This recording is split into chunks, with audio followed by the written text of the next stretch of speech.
Hello students, today I am going to start chapter 2nd, snapshot chapter 2nd, part 3। तो मैंने इसके पहले यहाँ तक आपको पढ़ा दिया था। आज स्टार्ट करने चले हैं ओन्ट यू सिट डाउन से। ओन्ट यू सिट डाउन से जब ये उसके घर में पहुँची, ये लड़की जो एड्रेस ढूंढते हुई गई थी उसके घर में पहुँची, तो वहाँ पर एक छोटी सी लड़की ने दरवाज़ा खोला था। जब ये अंदर गई तो उसने कहा won't you sit down, asked the girl. She held open the door of the living room and I went inside past her। उस लड़की ने पूछा कि आप बैठेंगी नहीं। उसने अपने लिविंग रूम का दरवाज़ा खोला और मैं उसके पीछे पीछे गई। I stopped horrified। मैं वहाँ रुक गई, भयभीत थी। I was in a room I knew and didn't know। मैं एक ऐसे रूम में थी जिसके मैं जानती भी थी और अब नहीं जानती। मतलब पहले जानती थी लेकिन अब उसके बारे में नहीं जानती। I found myself in the midst of things I did want to see again but which oppressed me in the strange atmosphere। I found myself in the midst of things I did want to see again, but which oppressed me in the strange atmosphere। मैं अपने आप को ऐसे room के बीच में पाई जिसको मैं बार बार देखना चाहती थी, लेकिन वो मुझे एक विचित्र एटमॉस्फेयर में ढकेल रहा था। और because of the tasteless way everything was arrange, और ये भी कारण था कि सब कुछ अजीब तरीके से अरेंज किया गया था, ऐसे नहीं कि मतलब एक प्रॉपर तरीके से। Because of the ugly furniture और the muggy smell that hung there, ये भी कारण था कि स्मेल अगली थी, बहुत ख़राब बदबू आ रही थी। आई डोंट नो, मुझे नहीं पता कि क्यों ऐसा लग रहा था कि मैं विचित्र एटमॉस्फेयर में हूँ। मतलब वो कह रही है कि मैं उन चीज़ों को बार बार देखना चाहती, लेकिन मुझे ऐसा लग रहा था कि एक अजीब सा एटमॉस्फेयर है। हो सकता है कि वहाँ पे सब कुछ अरेंज प्रॉपर तरीके से नहीं था, या फिर स्मेल अजीब थी, कुछ कारण रहा होगा। तो आगे देखिए। But I scarcely dare to look around me, लेकिन मैंने बहुत मुश्किल से ही अपने चारों तरफ देखने की कोशिश की। The girl moved a chair, लड़की ने मुझे एक चेयर दिया। My fingers grew warm but rubbing, sorry एक लाइन बोल गया। I sat down and stared at the woollen table cloth, I rubbed it. मैं बैठ गई और वहीं पर एक ऊन का बना हुआ टेबल क्लॉथ था, उसी को घूरती रही। मैंने उसको रगड़ा। My finger grew warm but rubbing, from rubbing, रगड़ने की वजह से मेरी उंगलियां गर्म हो गई। I followed the lines of the pattern, मैंने उन पैटर्न, उसमें जो क्लॉथ में पैटर्न बने थे उसकी लाइन को फॉलो किया। Somewhere on the edge there should be a burn mark that had never been repaired, वो एक किनारा ढूंढ रही थी जहाँ पर जले का निशान था जिसको रिपेयर नहीं किया जा सकता। My mother will be back soon said the girl, उस छोटी बच्ची ने कहा कि मेरी मम्मी जल्दी ही वापस आ जाएंगी। I have already made tea for her, will you have a cup. छोटी बच्ची ने कहा कि मेरी मम्मी जल्दी ही आ जाएंगी, मैंने पहले से ही उनके लिए चाय बना दी है, क्या आप लेंगी एक कप चाय? Thank you. तो इसने रिप्लाई किया thank you. I looked up, the girl put cups ready on the tea table, मैंने ऊपर देखा, लड़की उस टेबल पर चाय का कप तैयार कर दी थी। She had a broad bag, वो एक चौड़े पीठ वाली थी, जस्ट लाइक हर मदर, अपनी मम्मी की ही तरह। She poured tea from a white pot, उसने एक सफ़ेद बर्तन से चाय उड़ेली। All it had was a gold border on the lid, इन सभी पर बॉर्डर पर, इसके ढक्कन के बॉर्डर पर सुनहरा कलर का था। आई रिमेंबर्ड, मुझे याद है। She opened a box and टूक सम स्पून्स आउट, उसने एक बॉक्स खोला, उसमें से कुछ चम्मच निकाला। That is a nice box, I had my own voice, मैंने अपने अंतरात्मा की आवाज़ सुनी कि एक बहुत अच्छा बॉक्स है। इट वॉज स्ट्रेंज वॉइस, एक विचित्र आवाज़ थी। एज दो it sound was different in this room, यद्यपि ये आवाज़ इस रूप में डिफरेंट थी, भिन्न थी। Oh you know about them, she had turn around and brought me my T, वो मेरी तरफ मुड़ी, मुझे चाय दी और कही कि ओह आप जानती हैं इनको, मतलब इन बर्तनों को। शी लाफ, वो हंसी। My mother says it is empty, मेरी मम्मी कहती हैं कि बहुत प्राचीन वस्तु हैं। We have got lots of more, हमारे पास बहुत से हैं। She pointed round the room, room के चारों तरफ पॉइंट की। सी फॉर योरसेल्फ, आप खुद ही देख लीजिए।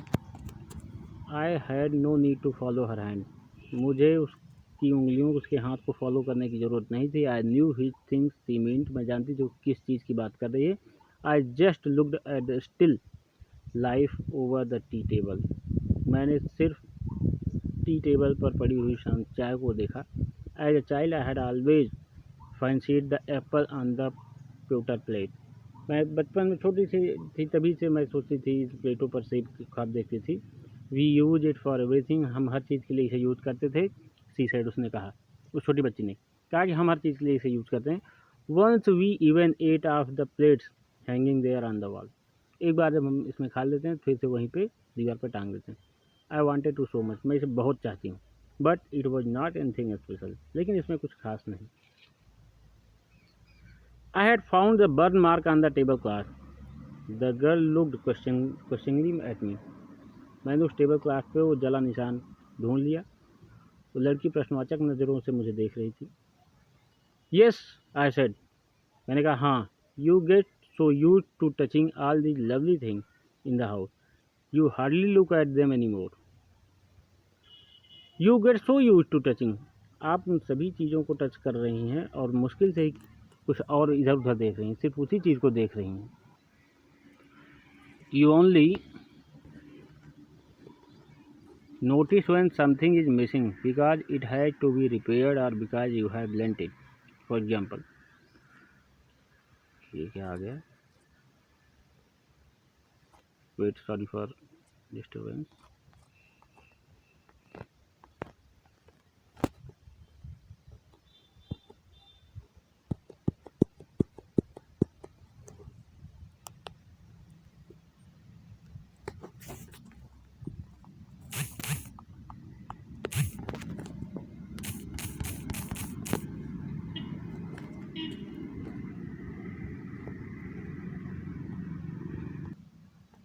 Sorry for inconvenience. चलिए आगे देखते हैं. Yes, I said you get so used to touching all the lovely things in the house, you hardly look at them anymore.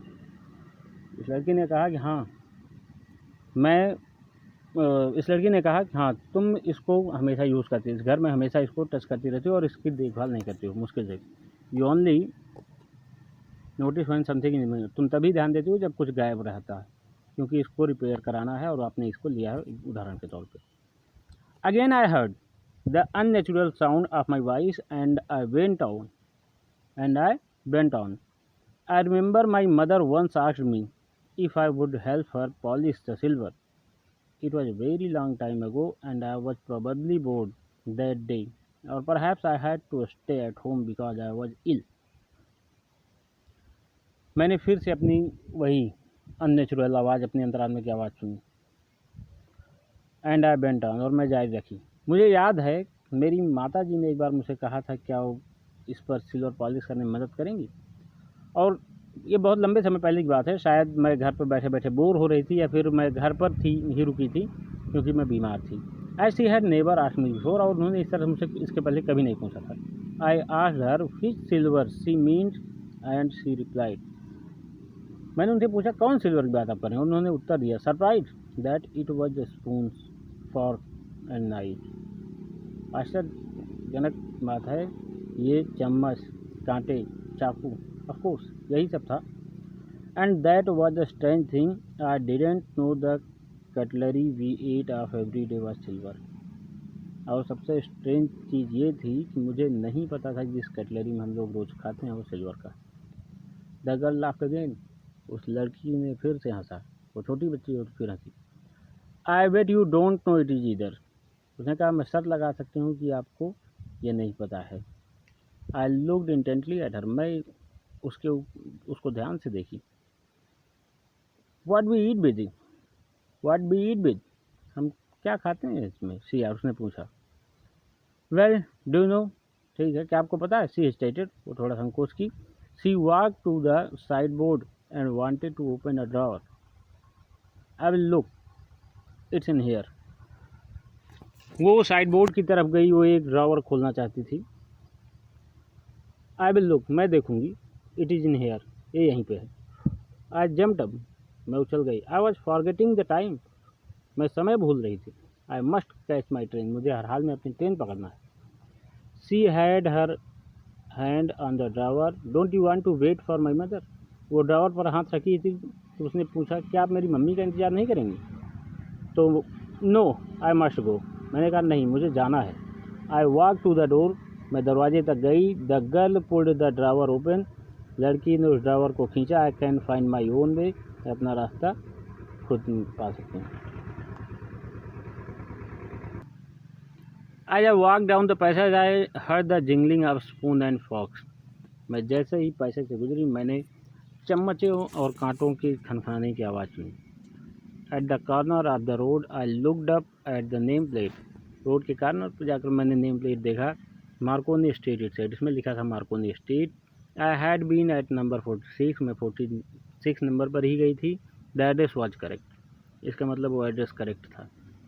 But now I didn't want to remember it any more, लेकिन अब मैं इसे और नहीं याद रखना चाहती। I would not go back there because the objects that are linked in your memory with the familiar life of former times instantly lose their value when severed from them. मैं वहाँ बिल्कुल नहीं जाना चाहती, क्योंकि वहाँ पर जो भी चीज़ें आपकी यादों से जुड़ी हुई होंगी, जो भी चीज़ें अगर वो आपको मिलेगा देखने को, परिचित चीज़ें जिसको आप खो चुके हो, जिसकी वैल्यू आपके लिए अब नहीं रह गई है, तो आपको तकलीफ देती है। You see them again in the strange surrounding, तुम उन्हें बार बार विचित्र माहौल में देखोगे, विचित्र वातावरण में देखोगे। And what should I have done with them in a small rented room where the shade of black out paper still hung along the windows and no more than a handful of cutlery fitted in the narrow table drawer. और उसका मैं करूँगा जहाँ पर मैं rent के लेकर room में रह रही हूँ, जहाँ पर एक पेपर लटक रहा है और वहाँ पे इतनी कटलरी आ ही नहीं सकती हैं, मैं वहाँ क्या करूँगी लेकर। I resolve to forget the address, मैंने उस एड्रेस को भूल जाने को पूरा रिजॉल्व किया। Of all the things I had to forget, और मुझे सारी चीज़ भूलनी थी। That would be the easiest, यही मेरे लिए सबसे आसान चीज़ थी। Okay student, this chapter has been finished. I hope you will learn everything. Have a good day.